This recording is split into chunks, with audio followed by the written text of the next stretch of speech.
Students, welcome back.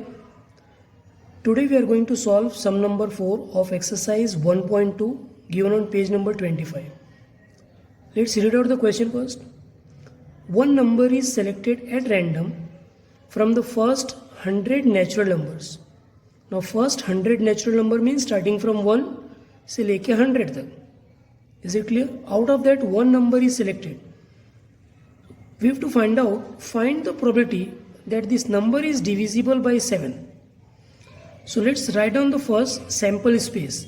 Sample space is denoted by U.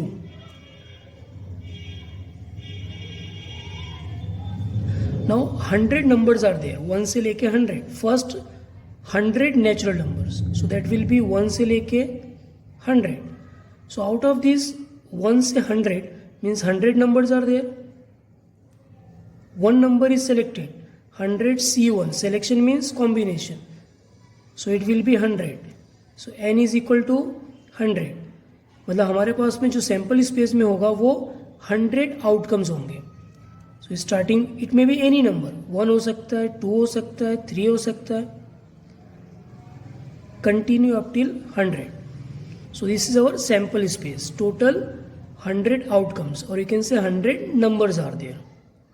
Now what we have to find out? We have to find out the probability that this number is divisible by 7. अब ये जो sample space है 100, उसमें से जो एक number select करेंगे it should be divisible by 7. वो 7 का डिविजिबल होना चाहिए, मतलब 7 से डिवाइड होना चाहिए. इन शॉर्ट 7 के टेबल में आना चाहिए. So let's denote it by event A. Event A is equal to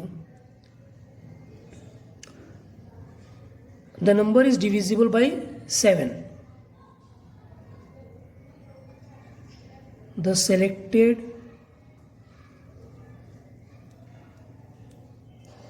number is divisible by 7.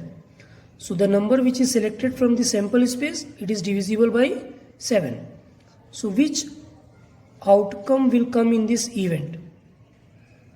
तो 7 से डिवाइड होना चाहिए, मतलब 7 के टेबल में आना चाहिए. सो स्टार्टिंग फ्रॉम 1 तो आएगा नहीं, 2 तो आएगा नहीं 7 के टेबल में, 3 तो आएगा नहीं. स्टार्टिंग फ्रॉम 7, 7 1 जा 7, 7 2 जा 14, 7 3 जा 21, 7 4 जा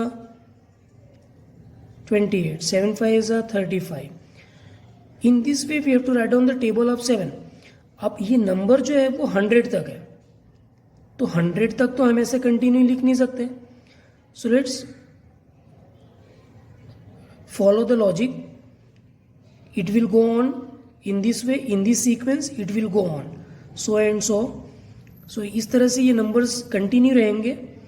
now come to the last number. Last number is 100. 100 will come in the table of 7? No. 100 divide by 7 exit अगर आ रहा है 100 डिवाइड बाय 7 तो वो उस टेबल के अंदर आएगा, लेकिन 100 divide by 7 it will come in point, so it will not be included. Now 100 divide by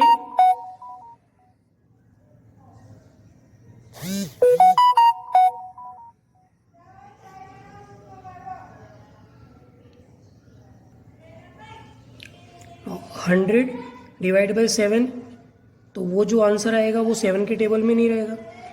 now come to the next 99. 99 divide by 7, तो 99 भी 7 के टेबल में नहीं आएगा. 98, 98 will come. 98 divide by 7, so it will come in the table of 7. 98 will be in the table of 7. अब हमें m find out करना है, मतलब ए आउटकम में कितने आउटकम्स हैं. ए इवेंट के अंदर, नॉट आउटकम. ए इवेंट के अंदर how many outcomes are there? 1 2 3 4 5. अब ये तो कंटिन्यू हो रहा है. So we will follow one logic. M is equal to 98 divide by, it is divisible by 7, तो हम 7 से डिवाइड करेंगे. 7 1 जा 7, so 14. M is equal to 14. So m is equal to 14. Now we can find out the probability P of A is equal to m upon n. अगर यहाँ पे divisible by 5 होता तो लास्ट जो नंबर आया था डिवाइड बाई 5 कर देते तो वो हमारा एम आ जाता। So you have to follow this logic. M means 14 upon n, n is 100। We can reduce it, दोनों 2 के टेबल में आएंगे, 2 7 जा 14, 250 जा। So this is the final answer. Thank you.